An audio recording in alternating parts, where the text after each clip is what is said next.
सोलापूर जिल्हाधिकारी कुमार आशीर्वाद यांनी अनगर नगरपंचायतीच्या अध्यक्षपदाची निवडणूक स्थगित करण्याचे आदेश दिले आहेत। सोलापूरच्या जिल्हाधिकाऱ्यांनी या संदर्भात परिपत्रक काढून एक आदेश काढलेला आहे। त्या आदेशानुसार सोलापूर जिल्ह्यातील 2 नगराध्यक्षपद आणि 6 वेगवेगळ्या ठिकाणच्या नगरपालिकेतील नगरसेवक पदाच्या निवडणुका आता स्थगित करण्यात आलेल्या असल्याची माहिती मिळाली आहे। या निर्णयामुळे अनगरसह मंगळवेढा, मोहोळ, बार्शी आणि पंढरपूर येथील राजकीय वर्तुळात मात्र खळबळ उडाली आहे। प्रशासकीय कारणास्तव या निवडणुका पुढे ढकलण्यात आल्याचे स्पष्ट झाले आहे।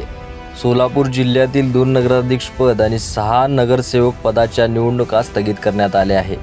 यामध्ये बहुचर्चित असलेली अनगर नगरपंचायतीच्या नगराध्यक्षपदाच्या निवडणुकीला देखील स्थगिती देण्यात आली आहे। जिल्हाधिकारी कुमार आशीर्वाद यांनी याबाबत आदेश काढले आहेत। नव्याने निवडणुकीचा कार्यक्रम घेणार असल्याचे परिपत्रकामध्ये जिल्हाधिकाऱ्यांनी सांगितले आहे। त्यामुळे राजकीय वर्तुळात मात्र खळबळ उडाली आहे।